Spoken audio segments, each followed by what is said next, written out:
There, how many diets have you tried? How often have you started out with good intentions, motivated, committed, you've said this time's the time, and then fallen short, given up, stopped, a few weeks or a few days later? At the time of this recording, we're into the second week of January 2021, and research shows that usually by the end of the third week of January, most people have given up. About 50% have given up on their New Year's resolutions. By the end of February, over 90% have given up.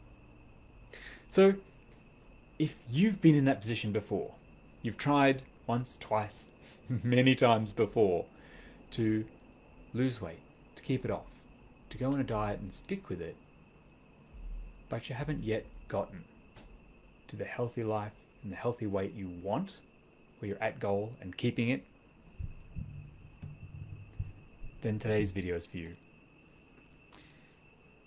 I want to talk to you about what, in my opinion, it is just my opinion, but it's also my experience, are the main reasons why you can't stick to your diet or weight loss plan.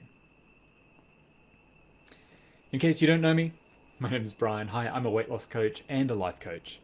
And I coach frustrated dieters to get off the weight loss roller coaster, to change their thinking, change their habits, and actually create a healthy life they love, they can actually live. And I've worked in the weight loss industry since 2008, after losing, in the year or two before that, over 50 kilograms. That's over 110 pounds for my American viewers. Now, I've maintained my healthy weight and my healthy habits ever since. And yet I've seen many people who have tried and failed. They've either given up because it's too hard, they can't stick to it, they're not motivated, they're not disciplined enough. Or they see some success, so maybe they can get to goal. And then they go back to their old unhealthy habits and put it back on. I don't want that to happen to you. So today, I want to talk through a brief outline at least about why you might not be sticking to your plan, and give you some solutions, some ideas about what you can do instead so that you can stick it. I want you to succeed. I think there are actually 4, if you like, groups of mistakes. So why can't we stick to my diet, my weight loss plan? Well, the first one is a mistake of what I'm calling intention and attitude. It's the intention and attitude mistake. And this is where most people start off, right? They treat it as a diet. It's the idea that this is something I'll do for a little while until I get to a certain weight, a certain dress size, a certain clothes size, and then. And the danger with this is that setting goals like this, treating it like this as something I'm going to be on or off, I'm going to be doing or not doing, is very unhelpful. Because when we set a goal like a weight or dress size, something like that, when it will look good in a photo at a wedding or an anniversary or something like that, then what that does is it creates a finish line. It says, I'm going to do this for a while, and then I'm going to get to goal, and then our brain goes, oh, well, we're going to stop. That's the place where we're finished. Don't have to do that anymore. And of course, it will revert to your existing habits, the unhealthy habits that got you to your unhealthy weight in the first place. Right? And so your brain knows, I'm just doing this for a little while. I'm just doing this for now. So really have to think about switching that. Watch out for yourself if you're thinking, I'm just going to do this until. It has to be, and I know this has been said a million times, but it really is true. It has to be a lifestyle change. It has to be changes that you want to keep in your life forever. If they aren't, we can't do those ones. You've got to lose the way you're going to live. Right? If you're going to keep it off, you have to keep practicing. You have to keep living all of the habits you create along the way. So that's the first mistake people make, that setting a goal, doing it as a diet. The second mistake of intention is this idea of when I get there, when I lose my weight or get fit or reach that size, then I'll be happy, I'll feel better, I'll be proud, I'll be more attractive. I'll like myself. I've seen this mistake so many times. It was a mistake I made in my journey. I thought, having been overweight for almost my entire adult life, well, definitely my entire adult life, for most of my life, period, up until the point I finally, this last time, did something about it, up until 2006, when I started that journey, was the mistake that I didn't like myself very much. Didn't think I was attractive. I didn't think anyone else would ever like me because I was always judging me. And I had thought that when I get thin, when I achieve my goal weight, then people will like me more.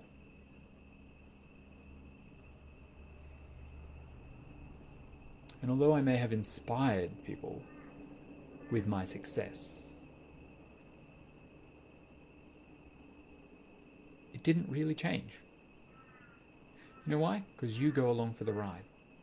Unless you're going into the process looking to transform, right?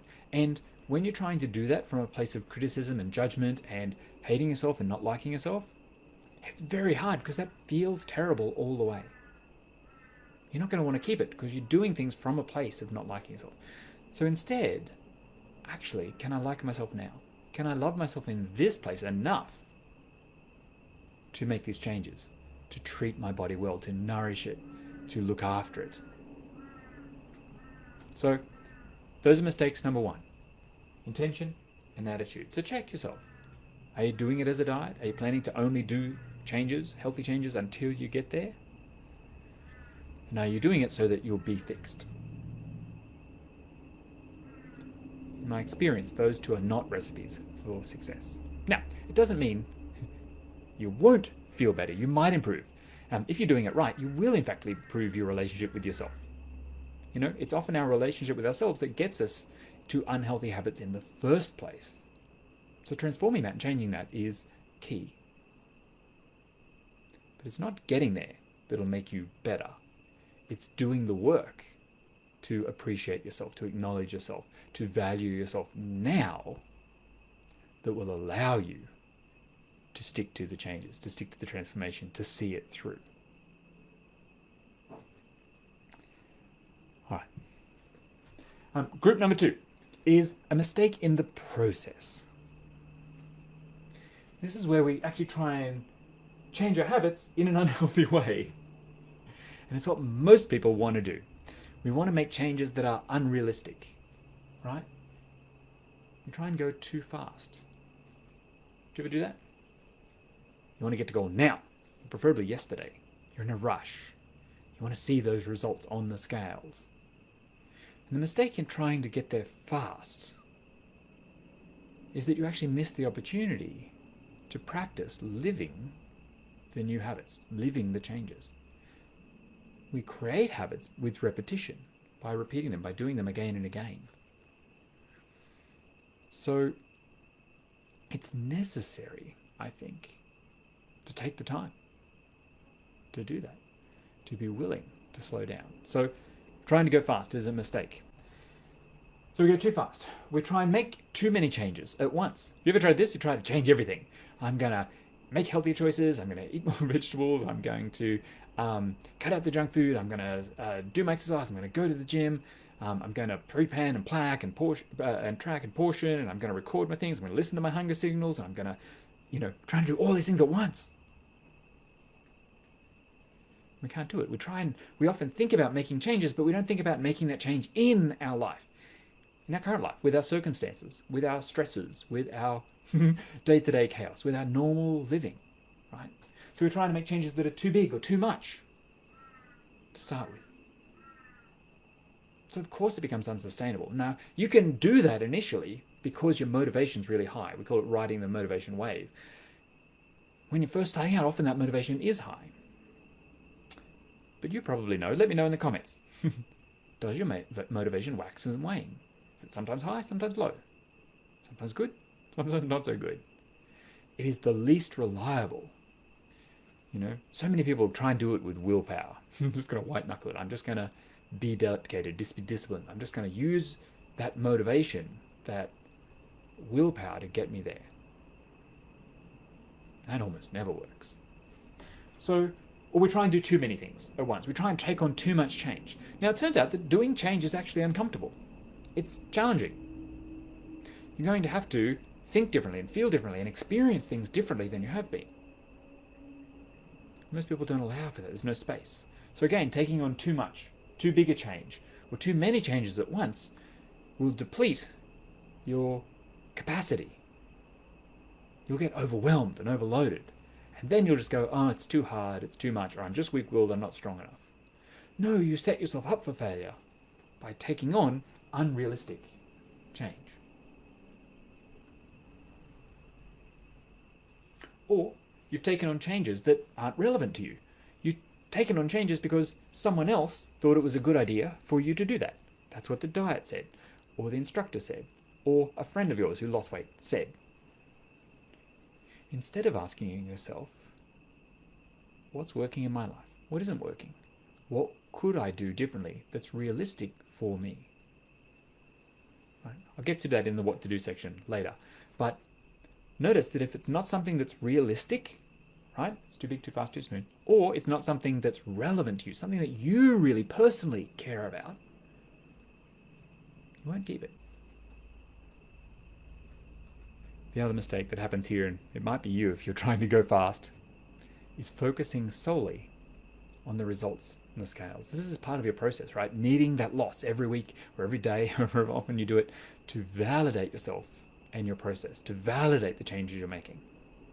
This is very dangerous because remember, weight takes in so much more than our fat.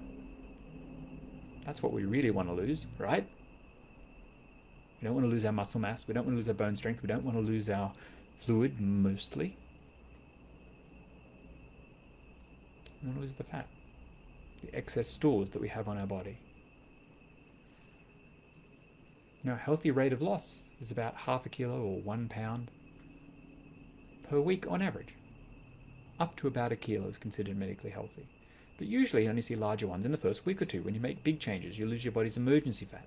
So actually being willing to go slow is important. And to recognize that sometimes you'll do everything right and you won't see the results in the scales that week. So your mental approach to that is vital to your success. I see so many people quit because they're not getting the results they want yet. And then they give up instead of sticking to it longer, instead of letting those results transform them to see it. Okay, so we give up too soon.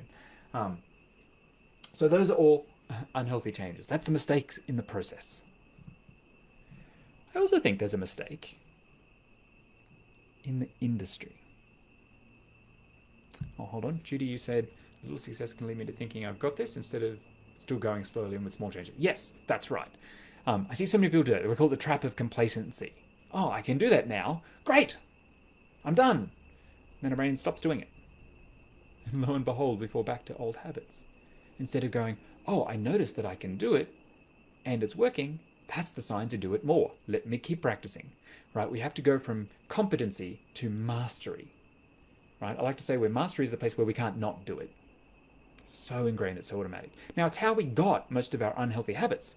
We practiced them enough times until we didn't have to think about them all. They're just automatic reactions.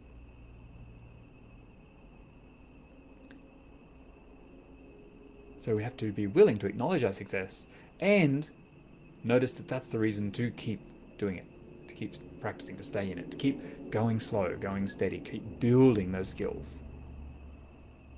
Because it is cumulative. You have to accumulate changes. You have to accumulate the new habits. We're going to keep adding each new one in. So if you start at your maximum capacity, when life happens, you won't have that capacity and you won't be able to add to it later. Now, there is some truth to the fact that as we grow these skills, we can build new skills on top of other ones, right? We have to learn to crawl before we can walk. So you have to take the time. All right, back to the mistake of the industry. Now, you know, most weight loss plans, most diets, most fitness programs tell us what to eat and how to move. What they don't deal with is why you've created unhealthy habits in the first place? What are we using food or procrastination or whatever else we're using in an unhealthy way to solve? What's the underlying issue behind the reason why you're choosing to food? We're choosing to procrastinate. Now, we use it usually as a coping mechanism. We tend to go to food as a medication, right, to make us feel good. We have association with certain foods, or we get a sugar or fat or a salt rush, it gives a little spike of dopamine in our brain, and that says, do more, have more of that.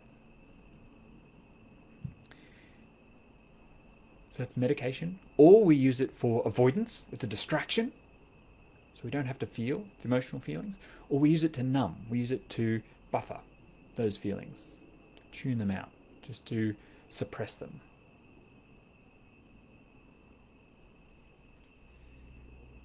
And it's really interesting, right? Because this is the mistake of the industry. Now, in a moment, I'm going to tell you it's okay. I understand why that's the case. I've worked in the industry, since 2008.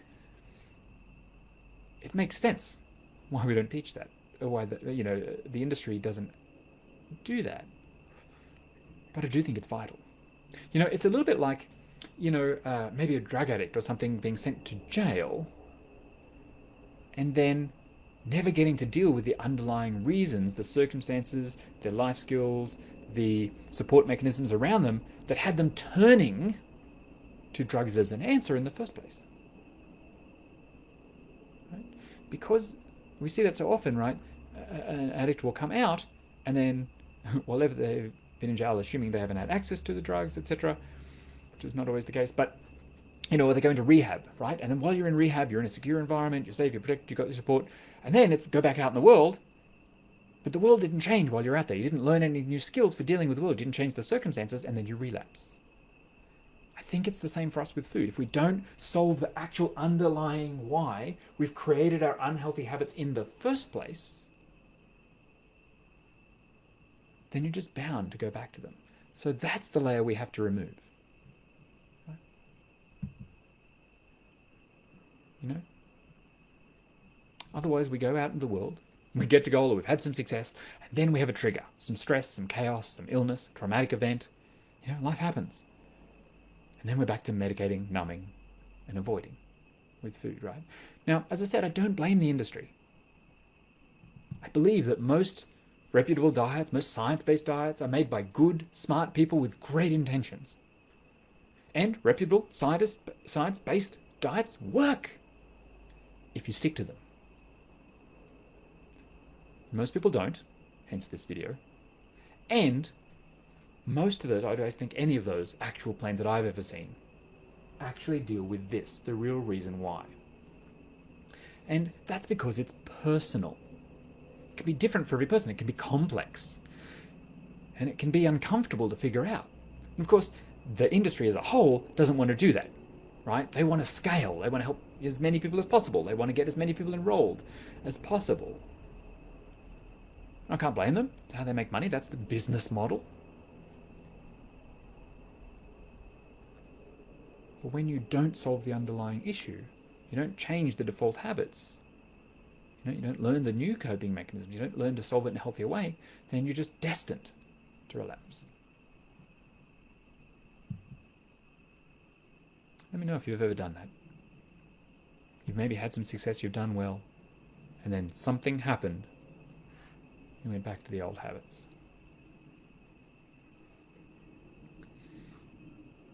So this is what I like to teach people to change in my groups and in my personal one-to-one coaching, in my programs. This is the thing that sets the difference, the benefit of having a life coach as well as a weight loss coach together. Because we take the time to figure out the real issues behind your unhealthy eating. We discover new, healthier ways to solve those and train those habits in. We remove the judgment and the criticism out of when you're done. This is just you doing what you've known. You're doing what you've been taught, right? So that you create space for creating the new that you want to be. This leads me to the fourth mistake, the mistake of upbringing. And again, I'm not casting blame here on anyone's parents or anyone's society or anyone's culture. But I do believe that most of us have never really been taught the skills of how to embrace our negative emotions, how to manage them, how to deal with them, how to change our mindset. Our mindset, of course, is just our habitual thoughts on purpose. Most people just think that's just what it is. Or we get in such a relationship with those negative emotions that we think they're dangerous. We can't handle them. We have to get out of them straight away. Instead of being willing to sit with them, understand them, allow them in. Now, of course, doing this is often uncomfortable. It can be challenging. And most of us have never learnt the skills. We've never been taught them. I certainly wasn't. There was no class at school, how to manage your emotions, how to think differently on purpose. I've had to learn these skills. But I love having done that work now, because now I can teach others how to do it. And that's the beauty of coaching, I think. Letting us see those hidden beliefs, the thoughts in our mind that aren't helping, and seeing the patterns, and then working in collaboration to change them. All right. So how do you succeed? How do you do it differently? Well, I've got a couple of quick ideas here for you today. Firstly, create your habit change inventory. Now, I talked about this in my last video, number 98. So if you want to go check that out, you can. A really brief recap is simply making a list of the healthy habits you have that you want to continue.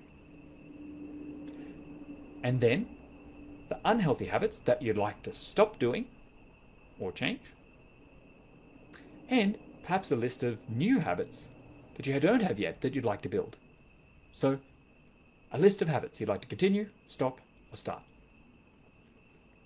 That's number one. You've got to do that first. Why have you got to do that first? And it will evolve and it'll adapt over time. You'll add to it. You'll cross things off as you do them, etc. So that's your ongoing document. But that's really your path to success, to long-term success. Actually looking at, honestly, what are the habits I need to stop in detail? What do I need to start? And what am I going to continue? And then from that place, you really want to know your why.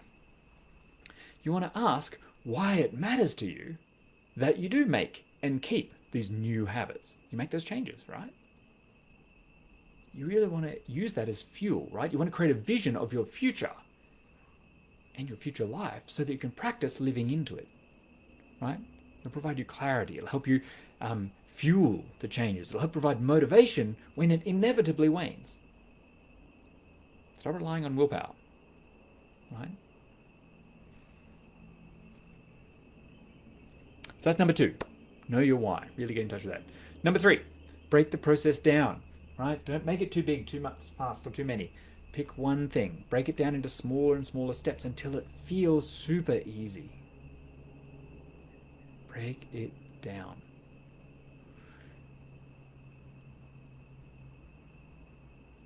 It's going to help you with follow-through. It's going to help you continue to practice the habit even when motivation wanes, even when you don't want to, right? I like to teach one small change at a time that you can live with. One small change at a time that you can live with. Because there will be times when you're not motivated. You won't feel like it. You'll want to go with the old habits. Okay? So can you break down the steps? Can you just start with one piece, one part of it? Can you scale it back? Can you take the need for willpower out or mostly out of the equation? If you can, you're much more likely to actually follow through. And then what happens is as you do that, as you build these skills, you gain momentum. You start to increase your capacity for change. You start to build up tolerance for the discomfort of change. Most people are very busy trying to get out of that. It's one of those uncomfortable negative emotions. But that's where change happens, at the edge of our comfort zone. So change is going to be uncomfortable. Again, it's why you don't want to do too many or too much. It's why you don't want to go too fast. Got to give yourself time. All right. Of course, that brings me to my next point. It means you might have to go slower than you think or want. Got to be willing to take the time, train them in to practice. to make these new habits second nature so that you can build on them.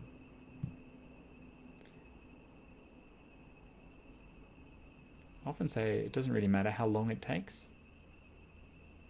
because sometimes the longer it takes to train in, the more time you spend building these foundation habits, building up each new change, the more automatic it's going to be. Right? We call it automaticity. The more you're going to file it away as a habit, like, learning to drive. When you first start, it's really hard. You've got to focus on lots of things, and there's lots of things to take care of. And after a while, you start to automate some of those processes, till eventually you can hop in the car and just drive. You don't have to even think about it. Again, we've got to take that same approach with the healthy habit changes. So be willing to go slow and stop relying on the scales for your motivation or for validation that what you're doing is right, that it's working. They're terribly unreliable, right? Remember, as I talked before, there's so much going on in terms of our weight that's beyond just our fat. Our fluid's going to fluctuate as much as 2 kilos, that's 4 pounds a day, on different days of the week and different times of the day. So we want consistency, we want to look at the average over time, and we want to keep our focus on the behavioral change. What's working? What's not working? What am I going to do next? Right? Don't rely on the scales, certainly not as the sole piece of information. And really, they're almost the least relevant piece of information. So, size, clothes, energy levels, actually health, vitality, well-being. How's your blood pressure, your cholesterol? Right? How's your actually habit change? How's your confidence, self-esteem? Much better indicators. Finally, be willing to be uncomfortable. The brain isn't going to like doing or not doing what you've always done, doing something different. Not going to like that. Brains don't like that. Brains like to do what they've always done. It's part of our evolutionary biology to minimize effort, to save brain space for higher order thinking by automating things, by making habits. This brain's very good at them. You've made heaps of them, thousands probably. So brains don't like change. I have to grow new neurons. I have to, it's going to be hard. It's going to be difficult, right? So remember, transformation happens at the edge of our comfort zone.